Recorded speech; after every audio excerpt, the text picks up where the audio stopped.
Olá, como vai? Estamos iniciando mais um estudo do livro de Marcos. Na verdade, é o penúltimo estudo, estudo de número 12, não é? Mas não fiquem tristes, não. A gente vai voltar, após o último estudo, com um novo estudo, um novo livro, o livro de João, o Evangelho de João, histórias extraídas do Evangelho de João. Sempre é bom, né, estudarmos a Bíblia Sagrada, especialmente a vida de Jesus. Mas eu estou muito feliz por estar com vocês aqui novamente para mais um estudo da nossa lição, o nosso estudo do livro de Marcos, né? Existe um texto de Ellen White do livro O Desejado de Todas as Nações, onde ela diz assim: faria muito bem para nós passar diariamente 1 hora refletindo sobre a vida de Jesus. Deveríamos tomá-la ponto por ponto e deixar que a imaginação se apodere de cada cena, especialmente as finais. Ao meditar assim em seu grande sacrifício por nós, nossa confiança nele será mais constante, nosso amor vivificado e seremos mais profundamente imbuídos de seu espírito. Se queremos ser salvos, afinal, teremos de aprender ao pé da cruz a lição de arrependimento e humilhação.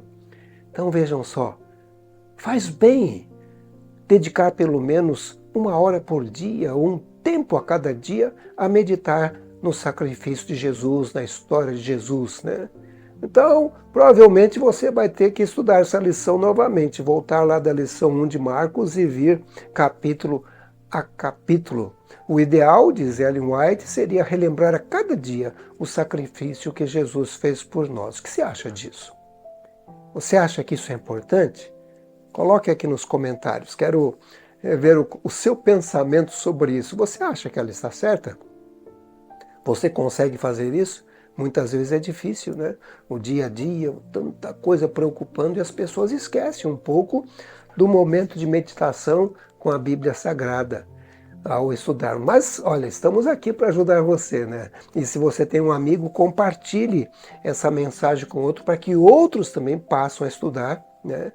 E passam a pensar em Jesus Cristo também, ouvindo essas mensagens. E se você acha que esse é um pensamento positivo, não se esqueça de deixar aí o seu positivo.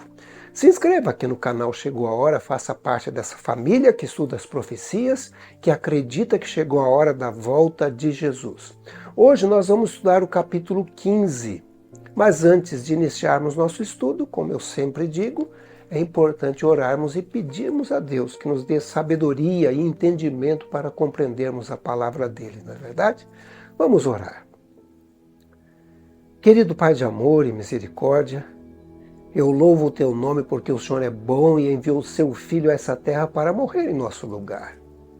Nos ajude a cada dia a valorizarmos esse tão grande sacrifício.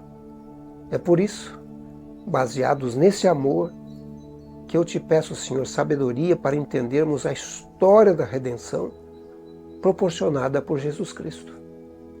Abençoe essa pessoa que estuda comigo neste momento. Eu te peço em nome de Jesus. Amém. Amém. Nós temos a cada lição um verso chamado verso para memorizar. Normalmente é o verso mais importante do estudo daquela semana. E hoje eu vou iniciar com esse verso. Está em Marcos capítulo 15, verso 34. Diz assim: por volta das 3 horas da tarde, Jesus bradou em alta voz: Eloi, lama sabachthani, que significa: meu Deus, por que me abandonaste? Por que me abandonaste? E eu fiquei num dilema essa semana, vou dizer para vocês, viu?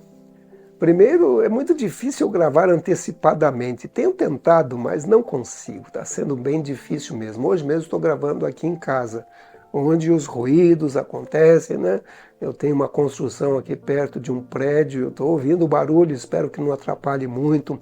Ou às vezes um vizinho começa a fazer um certo barulho, é um cachorrinho, coisa parecida, mas hoje está mais calmo, né? Vamos ver se a gente consegue chegar até o final.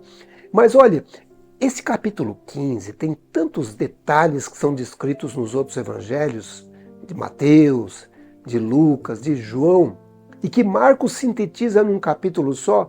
E eu fiquei pensando como é que eu vou fazer, né? Eu também peguei esse livro aqui, O Desejado de Todas as Nações, que eu tenho utilizado para o nosso estudo, e percebi que Ellen White dedica 5 ou mais capítulos a esses episódios finais da vida de Jesus. É tanta coisa importante que a gente não quer deixar de lado e fico sem saber o que fazer. Por onde começar esse estudo de hoje, né? Mas eu quero dizer a vocês que Jesus teve pelo menos 3 julgamentos. Não, mais ou menos, né? Mais ou menos. E todos esses julgamentos foram injustos e os seus juízes ou seus líderes estavam endemoniados, ou seja, influenciados pelo demônio. Todos eles. Primeiro julgamento no Sinédrio. O Sinédrio e os sacerdotes ali, as pessoas importantes do mundo religioso de Israel, do povo de Judá, né?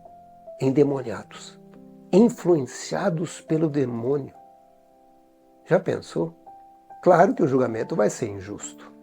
Depois nós tivemos Pilatos, o governador daquela região toda, né? O governador romano, também endemoniado, né? Claro que havia uma luta ali entre o bem e o mal, como sempre há. Os anjos e Deus dando chance a ele, o Espírito de Deus falando ao coração dele, mas ele não aceitou, né? Também tivemos ali mais ou menos um julgamento de Herodes, que nem quis saber muito, né? Ele achou que Jesus era uma figura pitoresca, bizarra, que pediu ali um milagre. Eu nem vou comentar muito sobre ele, porque a lição não entra muito nesse assunto. Mas veja, 3 julgamentos injustos. O primeiro deles, o Sinédrio. O que era o Sinédrio? O Sinédrio era o Conselho Judicial Supremo do Judaísmo, possuindo 71 membros, localizado em Jerusalém. Ele ocupa lugar de destaque nas narrativas dos evangelhos sobre a paixão como órgão que julgou Jesus. O Sinédrio era constituído por sacerdotes, fariseus, saduceus, escribas e anciãos. E nós vamos ver isso no livro de Marcos e no livro de Atos. O papel dos sacerdotes, especialmente do sumo sacerdote, era predominante nas assembleias. E esse julgamento, ele foi terrível. Ele foi injusto, ele foi ilegal, ele foi errado. Claro, um julgamento no qual o demônio está por trás só podia ser assim mesmo, né? Vejam, eu entrei numa página da Justiça Brasileira, onde ali um advogado, um doutor em direito, aponta os erros do julgamento do Sinédrio, o julgamento de Jesus. Eu quero compartilhar com vocês esses erros, sabe?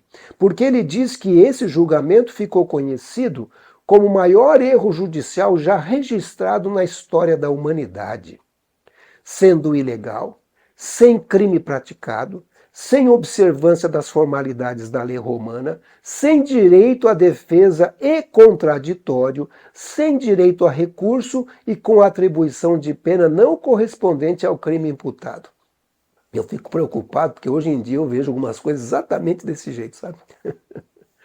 Alguns cristãos no mundo sendo julgados exatamente desse jeito. E eu não preciso ir muito longe não, viu? Mesmo aqui no nosso país tem alguns cristãos sendo julgados exatamente dessa maneira aí, né? Sem direito ao contraditório, sem direito a recurso, uma pena descabida, né?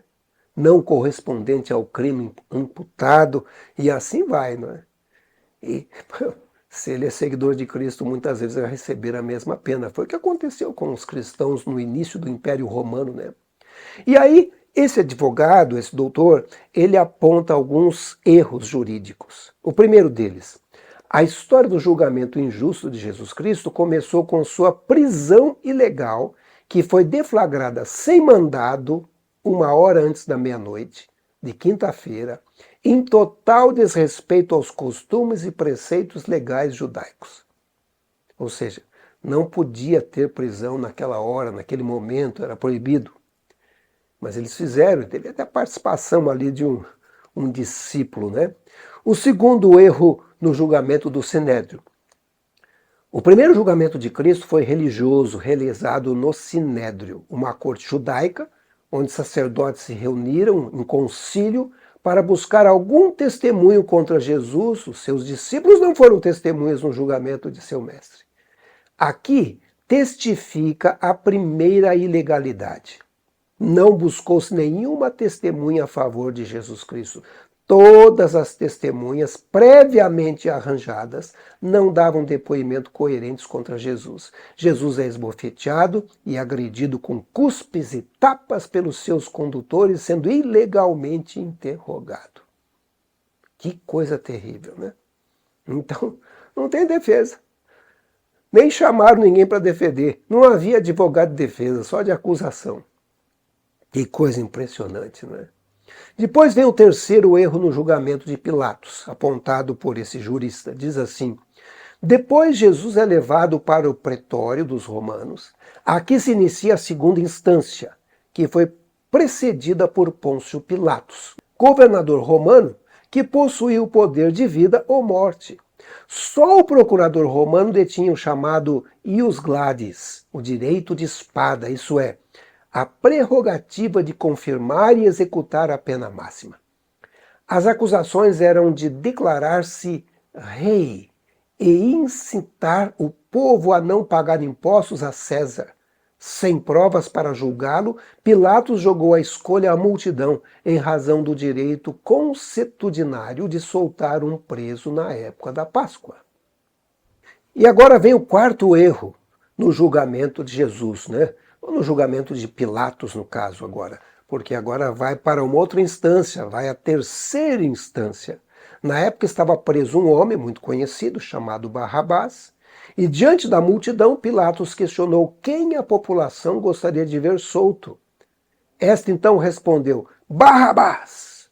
Pilatos entregou Jesus à crucifixão, com os atos de execução cruéis e flagelados. Ou flageladores, né? Eu nem coloquei aqui o julgamento de Herodes, porque ele nem julgou, né? Ele apenas desprezou a Jesus, desprezou a chance que teve de arrependimento. Ou de fazer alguma coisa, né? E tem o julgamento do povo, né? Que pediu que Jesus fosse crucificado. E hoje tem o julgamento que você faz e eu faço e cada um faz, né? Em aceitar a Jesus ou aceitar a Barrabás, né? Muita gente nos dias de hoje continua escolhendo Barrabás, ou pelo menos o pensamento de Barrabás, o pensamento dos sacerdotes, o pensamento dos fariseus, até os dias de hoje, infelizmente, e perde a sua chance. Bom, vamos à primeira parte dessa lição, onde aparece aqui o título Você é o rei dos judeus? Essa é uma pergunta que Pilatos fez, né? Pôncio Pilatos.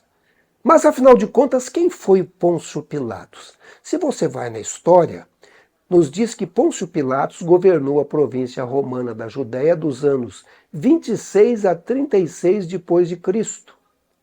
Como governador, Pilatos tinha o direito de nomear o sumo sacerdote de Israel e também controlava oficialmente as investiduras do sumo sacerdote na fortaleza Antônia, em Jerusalém. Pilatos manteve o mesmo sumo sacerdote, Caifás, por todo o seu mandato. Eu tenho um livro aqui comigo, é um livro do professor Rodrigo Silva, que é uma enciclopédia que trata justamente da vida de Jesus. Muito interessante os pontos que é colocado ali, né? O pastor Rodrigo, o professor Rodrigo, ou o doutor Rodrigo, né? Ele tem a capacidade de transformar em palavras simples a história, né? E ele diz ali o seguinte: depois de 10 anos, a Judéia foi perturbada por Pilatos, sendo por fim, nos anos 36 depois de Cristo, deposto por Vitélio, o procônsul da Síria, e mandado para Roma a fim de dar contas dos seus atos perante o imperador. Quando estava em viagem para Roma, morreu Tibério, mas Calígula, seu sucessor, desterrou Pilatos para Viena da Gália, onde caiu em tal extremidade que atentou contra a sua própria existência. Diz a tradição que Pilatos tentou suicídio, né? Que fim triste para uma pessoa. Mas vamos então dar uma olhada aqui no nosso estudo, iniciando a nossa leitura da Bíblia Sagrada, especialmente aqui deste capítulo 15 do livro de Marcos. Vamos ler. E logo ao amanhecer, os principais dos sacerdotes, e os anciãos, e os escribas, e todo o sinédrio tiveram conselho, e amarrando Jesus o levaram e entregaram a Pilatos. E Pilatos lhe perguntou: Tu és o rei dos judeus? E ele respondendo disse-lhes: Tu o dizes. E os principais dos sacerdotes o acusavam de muitas coisas, porém ele nada respondia. E Pilatos o interrogou outra vez, dizendo: Nada respondes? Vê quantas coisas testificam contra ti. Mas Jesus nada mais respondeu, de maneira que Pilatos se maravilhava. Ora, no dia da festa, costumava soltar-lhes um preso qualquer que eles pedissem. E havia um chamado Barrabás, que preso com outros amotinadores, tinha num motim cometido uma morte. E a multidão, dando gritos, começou a pedir que fizesse como sempre lhes tinha feito. E Pilatos lhes respondeu, dizendo: Quereis que vos solte o rei dos judeus? Porque ele bem sabia que, por inveja, os principais dos sacerdotes o tinham entregado. Mas os principais dos sacerdotes incitaram a multidão para que fosse solto antes Barrabás. E Pilatos, respondendo, lhes disse outra vez: Que quereis, pois, que faça daquele a quem chamais rei dos judeus? E eles tornaram a clamar: Crucifica-o! Mas Pilatos lhes disse: Mas que mal fez? E eles cada vez clamavam mais: Crucifica-o! Então Pilatos, querendo satisfazer a multidão, soltou-lhes Barrabás e, açoitado Jesus, o entregou para que fosse crucificado. Eu fui dar uma olhadinha no livro O Desejado de Todas as Nações e percebi ali como Ellen White, a escritora, vai colocando cada capítulo sobre os assuntos finais da vida de Jesus. Por exemplo, começando no capítulo 74, angústia no Getsêmani. Depois o julgamento perante Anás e Caifás. Fala também de Judas, o traidor. Aí no capítulo 77, no tribunal de Pilatos. No 78, a glória do Calvário. Em 79, está consumado. No 80, o descanso do herói. O 81 e 82, que se refere à próxima semana de estudo, ou ao capítulo seguinte, sepultura vazia e lágrimas enxugadas. E eu extraí alguns textos daí para a gente ilustrar essa lição, pensar um pouco mais sobre o sacrifício de Jesus que Marcos condensa aqui no capítulo 15, sabe? Por exemplo, aqui no capítulo 77, no tribunal de Pilatos, ela diz assim: Depois de condenar Jesus, o conselho do Sinédrio se dirigiu a Pilatos para obter a confirmação da sentença e execução. Quem é esse homem? E por que vocês o trouxeram? Que acusações vocês têm contra este homem? Disse Pilatos. Os judeus ficaram embaraçados, sabendo que não era possível comprovar as acusações que tinham contra Cristo. Não desejavam um interrogatório público. Na verdade, veja bem, eles queriam achar um crime para Jesus, né? E não queria muito julgamento, não. Queria logo a acusação, culpado e a sentença, né? Que no caso era a pena de morte. Continua ela dizendo: os sacerdotes pensavam que com o fraco e vacilante Pilatos poderiam sem dificuldade executar seu plano. Os sacerdotes esperavam que Pilatos desse a pena de morte a Jesus sem ouvi-lo. No entanto, havia algo no preso que inibiu Pilatos de proceder dessa forma. Não ousou fazê-lo. Pilatos, na verdade, não era um homem bom. Ele já havia condenado pessoas sem ouvir. Havia condenado vários bandidos, nem quis saber muito o que a pessoa tinha feito. Trouxeram aqui, é preso, está condenado. Mas Jesus era diferente. Tinha alguma coisa diferente nele, né? E ela diz, mesmo nesse momento, Pilatos não foi deixado agir cegamente.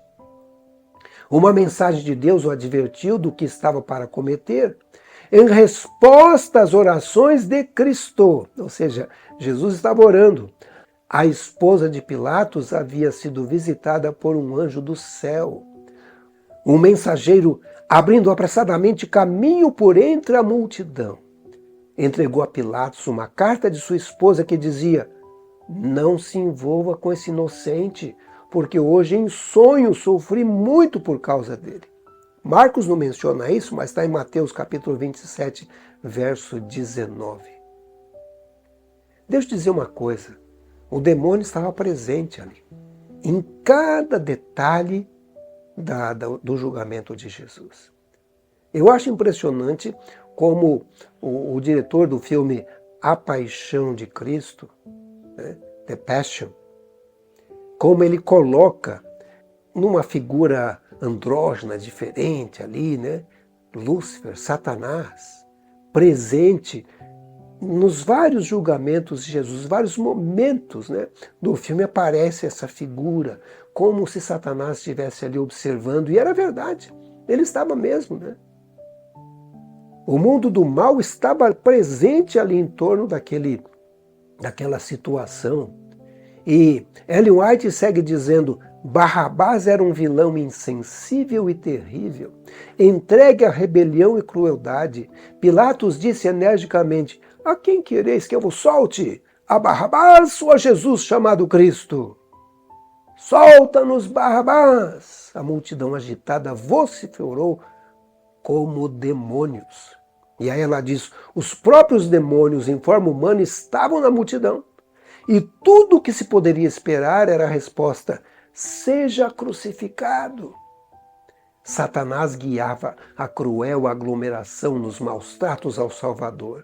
Era seu propósito provocá-lo, se possível, a represália ou levá-lo a realizar um milagre para se libertar, frustrando assim o plano da redenção. Que coisa, né? O diabo estava ali presente. Aliás, o diabo tentou matar Jesus desde a sua concepção, né? Ainda como um bebezinho, utilizando sempre seres humanos, utilizando líderes, né? Anjos protegendo o tempo todo. E finalmente chega o momento e o demônio novamente, o adversário está ali com seus anjos, ali em meio àquela multidão, por trás daqueles líderes, né? E por trás dos soldados, que vem a nossa próxima parte, que tem como título, Salve, Rei dos Judeus, né? E a parte seguinte se encontra em Marcos capítulo 15, dos versos 15 ao verso 20. Leiam comigo. Então Pilatos, querendo satisfazer a multidão, soltou-lhes Barrabás e, açoitado Jesus, o entregou para que fosse crucificado. E os soldados o levaram para dentro do palácio, a sala de audiência, e convocaram toda a corte, e vestiram de púrpura e, tecendo uma coroa de espinhos, lhe puseram na cabeça. E começaram a saudá-lo, dizendo, Salve, Rei dos Judeus! E feriram na cabeça com uma cana, e cuspiram nele, e postos de joelhos o adoravam. E havendo escarnecido, despiram-lhe a púrpura, e o vestiram com as suas próprias vestes, e o levaram para fora, a fim de o crucificarem. Que coisa terrível, né? Agora ele é zombado, chicoteado, por aqueles soldados insensíveis e irônicos. A gente chama hoje de gozadores, né? Fazendo todo aquele bullying com o prisioneiro, que era inocente, que não era culpado. E a nossa lição, o nosso guia de estudo, faz o seguinte comentário. Os romanos espancavam os prisioneiros a fim de prepará-los para a execução. Depois que Jesus foi chicoteado, os soldados continuaram sua humilhação, vestindo-o com um manto de cor púrpura, pondo uma coroa de espinho em sua cabeça e zombando dele como rei dos judeus. Jesus realmente era o rei, e as palavras zombeteiras dos soldados proclamavam essa verdade. E seguindo a nossa leitura do livro O Desejado de Todas as Nações, a história diz o seguinte. Nota, eu estou escolhendo aqui alguns trechos, né, desses capítulos que tratam do tribunal ali de Pilatos e o fim da vida de Jesus. Diz Ellen White: quando Jesus passou pela porta do pátio de Pilatos, a cruz preparada para Barrabás foi posta em seus ombros feridos e sangrentos. A multidão que seguia o Salvador viu seus passos fracos e vacilantes. As pessoas zombaram dele por não poder conduzir a pesada cruz. Simão havia ouvido falar de Jesus. Seus filhos acreditavam no Salvador, mas ele mesmo não era um discípulo. Para ele, carregar a cruz ao Calvário foi uma bênção. E depois seria para sempre grato por esse acontecimento. Isso o levou a tomar sobre si a cruz de Cristo por escolha, sempre suportando alegremente o peso. Eu fiquei pensando nessa parte da história de Jesus, sabe? Simão carregando a cruz de Cristo. Que honra! Ele só foi perceber depois, né? Que honra ele havia recebido, carregar a cruz de Jesus Cristo. Talvez você, no momento, esteja passando uma situação difícil, né? Por ser um cristão fiel. E essa é a sua cruz. A cruz que você tem que carregar, né? Talvez um dia você vai agradecer a Deus, agradecer a Jesus por essa cruz. No momento, parece difícil.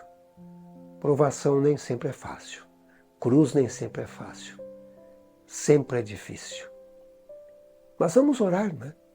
Vamos orar e pedir a Jesus que nos ajude a carregarmos a nossa cruz, enquanto Ele não vem. Porque quando Ele vier, as cruzes serão desfeitas, né? Ore comigo. Pense na cruz que você está levando, né? E ore comigo nesse momento. Oh, meu Pai, Pai Celestial, o Senhor conhece a cruz e a dificuldade de cada pessoa que me assiste nesse momento. Por favor, Jesus, envie a ajuda que cada um precisa neste momento.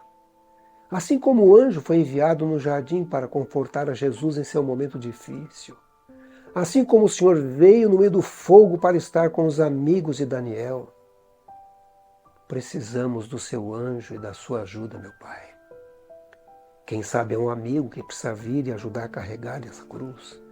Talvez é um filho que precisa ajudar a carregar a cruz. Talvez é um irmão, é um parente. Ó Senhor, nos ajude, ajude a cada um na sua cruz, na sua dificuldade. Eu lhe imploro pela bênção que cada um precisa neste momento. Querido Jesus, obrigado por ter carregado a nossa cruz enquanto passou por essa terra. Eu sei que houve um momento que o Senhor não podia mais e deu o privilégio ao seu filho Simão. Hoje cada um de nós também enfrentamos os nossos problemas, dificuldades. São as cruzes atuais. Provavelmente, com certeza, não tão difíceis quanto a sua cruz. Mas para nós, em alguns momentos, parece impossível de carregar. Problemas como doenças, dificuldades familiares, dificuldades financeiras, influências demoníacas, Senhor. Nos ajude a carregarmos a nossa cruz. Nos dê a força necessária. Eu te peço por Jesus. Amém. E agora vamos para a nossa próxima parte, crucifixão, o momento em que Jesus é crucificado. Vamos ler o livro de Marcos, no capítulo 15, dos versos 21 a 32. Diz assim: E constrangeram um certo Simão Cireneu, pai de Alexandre e de Rufo, que por ali passava, vindo do campo, a que levasse a cruz. E levaram-no ao lugar do Gólgota, que se traduz por lugar da caveira, e deram-lhe a beber vinho com mirra, mas ele não o tomou. E, havendo-o crucificado, repartiram as suas vestes, lançando sobre ele sortes, para saber o que cada um levaria. E era a hora terceira, e o crucificaram, e por cima dele estava escrita a sua acusação: o Rei dos Judeus. E crucificaram com ele 2 salteadores, um à sua direita e outro à esquerda. E cumpriu-se a escritura que diz: e com os malfeitores foi contado. E os que passavam blasfemavam dele, meneando a cabeça, dizendo: ah, tu que derribas o templo e em 3 dias o edificas, salva-te a ti mesmo e desce da cruz. E da mesma maneira também os principais, os sacerdotes, com os escribas, diziam uns para os outros, zombando: salvou os outros e não pode salvar-se a si mesmo. O Cristo, o Rei de Israel, desça agora da cruz, para que o vejamos e acreditemos. Também os que com ele foram crucificados o injuriavam.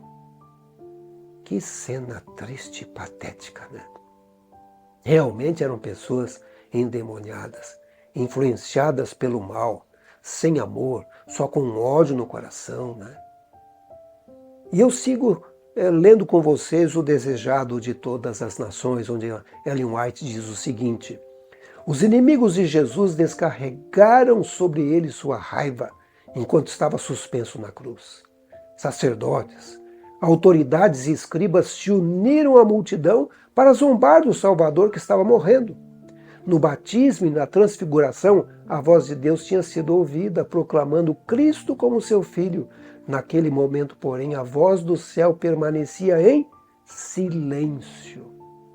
Os líderes religiosos se uniram a Satanás e aos seus anjos, cumpriam as ordens deles. Nos sofrimentos de Cristo, cumpriu-se a profecia. Silêncio de Deus. Isso é muito difícil, né? Quando você ora e parece que Deus está em silêncio, e você queria tanto ouvir a voz de Deus, dizendo alguma coisa, uma palavra de conforto. E Jesus se sente então agora abandonado por Deus, que é o título da nossa próxima parte. Abandonado por Deus. E trata de Marcos capítulo 15, nos versos 33 a 38. Leiam comigo. E chegada a hora sexta, houve trevas sobre toda a terra até a hora nona. E à hora nona, Jesus exclamou com grande voz, dizendo: Eloi, Eloi, lema sabachthani. Isso traduzido é: Deus meu, por que me desamparaste? E alguns dos que ali estavam, vendo isso, diziam: eis que chama por Elias. E um deles correu a embeber uma esponja em vinagre, e pondo-a numa cana, deu-lhe a beber, dizendo: deixai, vejamos se virá Elias tirá-lo. E Jesus, dando um grande brado, expirou, e o véu do templo se rasgou em 2, de alto a baixo. Ai, ai, ai. Você sentir-se sozinho. Ele estava sozinho mesmo, né? No sentido de que ele se sentia totalmente isolado, porque o pecado o separava de Deus. Algo que nunca havia acontecido. Sempre ele tinha sido um com o Pai, e quando veio à Terra sempre estava ligado ao Pai, através da meditação, da comunhão, da oração, né? Quantas vezes anjos do céu vieram até ele. Muitas vezes ele ouviu, ou pelo menos algumas vezes ouviu o Pai falando em voz audível, os discípulos também, né? Este é meu filho amado. A ele ouvi, né? Este é meu filho amado em quem me comprazo, né? E Ellen White diz: era plano de Deus colocar as coisas em uma base de segurança eterna. Nos conselhos celestiais foi decidido que se concedesse tempo a Satanás para desenvolver seus princípios, o fundamento de seu sistema de governo. Ele afirmava que tais princípios eram superiores aos de Deus. Foi dado tempo para que os princípios satânicos se desenvolvessem a fim de serem vistos pelo universo celestial. Eu tenho dito a vocês em alguns desses vídeos aqui do Chegou a Hora que Deus tem um plano, é o plano da salvação. Mesmo antes da criação da terra, Este plano já existia. A Bíblia diz que é um plano criado antes da fundação do mundo. E quando a terra foi criada lá atrás, esse plano da salvação estava em vigor. Assim, quando houve o primeiro problema, quando Eva foi tentada pela serpente, foi tentada por Satanás e caiu e tiveram que ser expulsos do paraíso, Cristo já deu a promessa, né, de que um dia ele viria para esmagar a cabeça da serpente. E este plano então entrou em execução. E chegou o momento em que Jesus vem à Terra na forma de um ser humano, na forma de um bebezinho, de uma criança. E depois de praticamente 30 anos vivendo neste planeta, então chega o momento dele iniciar o seu ministério. E ele sai pregando, faz o seu trabalho. E no final de 33 anos e pouco, 33 anos e meio, praticamente, Jesus é crucificado. Ele é morto como o Cordeiro de Deus que tira o pecado do mundo.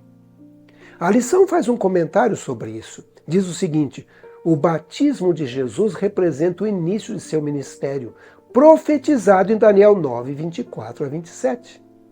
O que ocorreu na cruz foi a culminação ou objetivo de seu ministério, quando ele morreu como resgate por muitos, de acordo com Marcos capítulo 10, 45.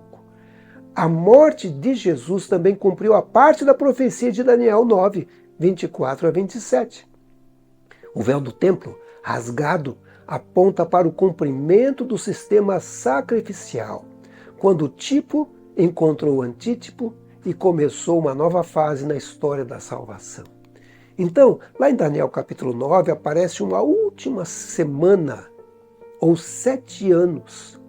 Esses 7 anos estava dividido em 2. Ali diz que na metade dessa última semana daquela profecia de 490 anos, dedicado aos judeus, na metade daquela última semana seria tirado o ungido ou o Messias, ele morreria. E isso aconteceu. Jesus foi batizado no ano 27, iniciou a contagem de uma semana de anos, né? No ano 31, na metade da semana, Jesus é morto, e no ano 34 termina a rejeição dos judeus quando eles acabam apedrejando Estevão, um dos seguidores de Jesus Cristo, né? Rejeitando totalmente a Jesus Cristo, né? Já haviam rejeitado na crucifixão e agora simplesmente marcam isso. Vocês perceberam que eu coloquei ali 4.000 anos passando-se desde aquele período do pecado até essa parte, essa última semana da vida de Jesus? Por que eu coloquei 4.000 anos? Porque Ellen White, no livro O Desejado de Todas as Nações, e não apenas esse livro, em outras partes mais, mas vou usar este livro porque é o livro que a gente tem usado agora, ela diz assim: Satanás induziu o ser humano ao pecado. E o plano da salvação entrou em vigor. Por 4.000 anos, Cristo esteve trabalhando pelo reerguimento do ser humano, enquanto Satanás se empenhou para causar-lhe ruína e degradação, e o universo celestial contemplou tudo isso. Então a gente percebe que desde ali do pecado até essa execução aqui, quando Jesus foi executado, ou o período ali em torno disso, havia se passado 4.000 anos, 4 milênios, né? O livro Cristo em seu Santuário é um pouco mais específico, sabe? É interessante o que ele diz. Escrito também por Ellen White. Ele diz o seguinte: e ele firmará concerto com muitos por uma semana. A semana a que há referência aqui é a última das 70. São os últimos 7 anos do período concedido especialmente aos judeus. Durante esse tempo, que se estende do ano 27 ao ano 34 de nossa era, Cristo, a princípio em pessoa e depois pelos seus discípulos, dirigiu o convite do Evangelho especialmente aos judeus.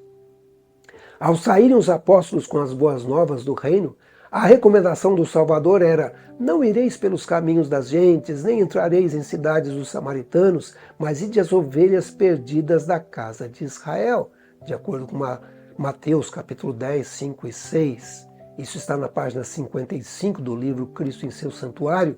Mas segue o livro dizendo o seguinte: na metade da semana fará cessar o sacrifício e a oferta de manjares. E aí vem o ano. No ano 31 de nossa era, 3 anos e meio depois do seu batismo, nosso Senhor foi crucificado. Com o grande sacrifício oferecido sobre o Calvário, terminou aquele sistema cerimonial de ofertas que durante quanto tempo? 4.000 anos haviam apontado para o Cordeiro de Deus. O tipo alcançou o antítipo e todos os sacrifícios e ofertas daquele sistema cerimonial deveriam cessar. Então, é por isso que eu coloquei aí esses 4.000 anos, desde o pecado aqui na terra até nas proximidades do batismo de Jesus. Ou seja, entre o ano 27 e 31, embora no livro Cristo em seu Santuário, ela coloca o ano 31 como uma marca, né? Mas também temos o ano 27 no livro No Deserto da Tentação, também como uma marca também ali. Por isso que eu gosto de dizer que é nesse período que se completou 4.000 anos de pecado na Terra. Isso é o que Ellen White está dizendo. Muita gente não aceita Ellen White como uma profetisa, né? Mas é uma pessoa especial que escreveu tantos livros e tinha um carinho enorme por Jesus, que eu acredito que ela seja uma pessoa inspirada. E eu estou de olho aí para ver o que nos reserva o futuro das profecias, né? Acho que muita gente está. Estamos percebendo que estamos chegando ao final do tempo, né? Assim como teve um tempo para a primeira vinda, um tempo para Jesus ser batizado, um tempo para a sua morte, certamente há um tempo para a sua vinda. Hoje eu não sei o dia e a hora da volta de Jesus, mas pelos sinais que ele deixou, ele mesmo disse, né? Olhe para a figueira, né? Olhe para o tempo, olhe para os sinais. Se você olha para a figueira e sabe que está chegando aí a primavera, ou o verão, coisa parecida, você olha para os sinais e sabe também que está chegando o tempo. E é o que está acontecendo hoje em dia, né? Mas vejam, Jesus então é crucificado, sofre na cruz. Marcos não dá muitos detalhes, nós vamos ver esses detalhes mais no livro de João, quando estudarmos no próximo trimestre, né? João dedica mais tempo ali, coloca as frases, as palavras de Jesus, né? Então agora Jesus é colocado para descansar. Colocado para descansar. Praticamente não dormiu. A quinta-feira, né? À noite, aquele julgamento, apanhou, foi açoitado, não comeu e morreu na sexta-feira à tarde. E agora é colocado para descansar. Vamos ler o que diz a Bíblia. Então, em Marcos capítulo 15, leiam comigo versos 42 a 47, onde diz o seguinte: E chegada a tarde, portanto, era o dia da preparação, isso é, a véspera do sábado. Os judeus chamavam a sexta-feira de dia da preparação. Nós vamos falar um pouco mais disso na próxima semana, né? Era a véspera do sábado, a sexta-feira. Chegou José de Arimateia, senador honrado, que também esperava o reino de Deus, e ousadamente foi a Pilatos e pediu o corpo de Jesus. E Pilatos se admirou de que já estivesse morto, e chamando o centurião, perguntou-lhe se já havia muito que tinha morrido. E tendo-se certificado pelo centurião, deu o corpo a José, o qual comprara um lençol fino, e tirando-o da cruz, o envolveu nele, e o depositou num sepulcro lavrado numa rocha. E revolveu uma pedra para a porta do sepulcro, e Maria Madalena e Maria, mãe de José, observavam onde o punham. Interessante, aí aparece um personagem, né, chamado José de Arimateia. E a lição comenta sobre esse personagem. A lição diz o seguinte: José de Arimateia aparece uma única vez em Marcos. Ele era um membro respeitado do Sinédrio e fazia parte do que pode ser chamado de elite urbana. Por ser rico e respeitado, tinha posição junto ao governador, o que explica como poderia ter se aproximado de Pilatos e pedido o corpo de Jesus. Ellen White amplia um pouco mais e fala não apenas de José de Arimateia, mas também de Nicodemos, que é outro que seguia secretamente a Jesus. Certa vez teve uma reunião noturna com Jesus, também registrada nos evangelhos, né? E ela diz o seguinte: José de Arimateia e Nicodemos foram ajudar os discípulos. Ambos eram membros do Sinédrio e tinham ligação com Pilatos. Ambos, ricos e influentes, decidiram que o corpo de Jesus teria um sepultamento digno.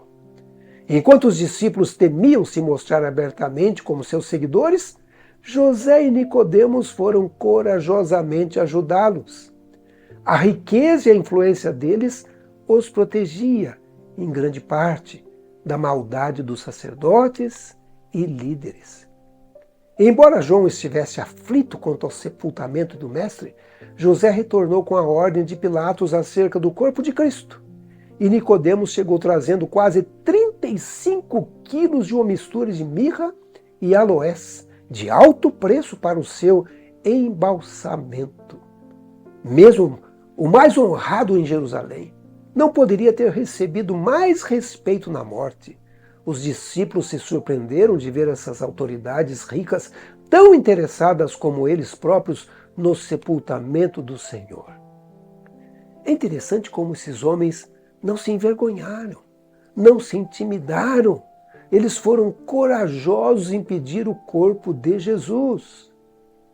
Eles já seguiam Jesus em segredo, mas agora não era mais segredo não, eles se revelaram, reconheceram em Jesus o Messias que foi levantado para a salvação da humanidade, né? Especialmente ali Nicodemos se lembrou que Jesus disse: eu, quando for levantado, a todos atrairei a mim. E agora ele viu Jesus levantado na cruz do Calvário e creu realmente que Jesus era o Messias. Também é digno de nota que algumas mulheres que não saíram de perto de Jesus, só saíram de perto de Jesus quando se certificaram que ele estava descansando na tumba, né? E nós vamos vê-las novamente retornando ali no domingo, né? Nas primeiras horas do domingo. Vamos ver isso no nosso próximo estudo, na próxima semana. Interessante ver como esses homens não se envergonharam, não se intimidaram. Foram corajosos em pedir o corpo de Jesus, né? E eu quero terminar com uma reflexão feita pela escritora Ellen White em um de seus livros. Ela começa com uma pergunta, é uma pergunta que todos nós devemos nos perguntar a cada dia. Olha o que ela diz: do lado de quem estamos? O mundo expulsou Cristo, os céus o receberam. O ser humano, o ser finito, rejeitou o príncipe da vida. Deus, nosso legislador soberano, recebeu-o nos céus. Deus o exaltou. O ser humano o coroou com uma coroa de espinhos. Deus o coroou com uma coroa de real majestade. Todos nós devemos pensar honestamente: querem que este homem, Cristo Jesus, reine sobre vocês ou preferem Barrabás? A morte de Cristo traz sobre o que rejeita a sua misericórdia a ira e os juízos de Deus sem mistura de misericórdia. Essa é a ira do Cordeiro. Mas a morte de Cristo é esperança e vida eterna a todos que o recebem e nele creem. Hoje é o momento de respondermos essa pergunta. Jesus estende a mão e diz: olha, você quer me escolher? Porque eu escolhi você. Ou você vai escolher Barrabás? Vai escolher o Cordeiro de Deus que tira o pecado do mundo ou o dragão que trouxe esse inferno ao mundo, né? Hoje nós somos agradecidos pelo sacrifício feito por Cristo. Ele não vacilou, ele foi até o fim, morrendo uma morte horrível por mim e por você. E hoje ele nos convida, né? Convida você, convida a mim, para sermos seus discípulos, discípulos atuais. Ele nos oferece a oportunidade de termos a vida eterna. E qual é a sua resposta? Escreva nos comentários aqui. Eu aceito a Jesus como meu Salvador pessoal. Quero seguir até o fim, até o dia em que Ele vai me dar a coroa da vida, a coroa da justiça, né? Vamos orar. Oremos. Santo e querido Pai Celestial, te agradecemos porque enviaste o Teu Filho Jesus Cristo para morrer em nosso lugar. Queremos dizer que aceitamos o sacrifício de Cristo e pedimos, Senhor, que perdoes os nossos pecados. Ah, Divino Espírito Santo, nos ajude nessa caminhada rumo ao céu, nos fortaleça, nos anime, mantenha acesa a nossa esperança na breve volta de Jesus. Eu te peço em nome de Jesus Cristo. Amém. Amém. Bom, encerramos por hoje o nosso estudo, nosso programa, mas a gente volta na próxima semana para o último estudo do livro de Marcos. E aí, gostou de estudar e essa conversa toda sobre Jesus Cristo e os seus dias finais aqui nessa terra? Se você gostou, achou inspirador, deixe aí a sua gratidão através de um positivo, né? E se você não é inscrito no canal, chegou a hora, se inscreva, assista aos demais vídeos, compartilhe com outras pessoas, acione esse sininho das notificações. Eu quero aumentar aí o número de inscritos aqui no nosso canal e você pode me ajudar nisso, né? E eu gostaria também do seu comentário, né? Para ajudar a melhorar a sua sugestão, né? Algum pensamento que faltou eu falar e que poderia ter falado, e é bom você mencionar. Esse assunto mexe com você? Toca o seu coração? O que você sente quando você ouve falar da morte de Jesus, da paixão de Cristo? Infelizmente, temos que interromper agora, mas a gente volta para estudar o último capítulo do livro de Marcos na próxima semana. Lembre-se sempre, eu digo sempre, chegou a hora da volta de Jesus. Maranata! Que o Senhor abençoe a todos vocês.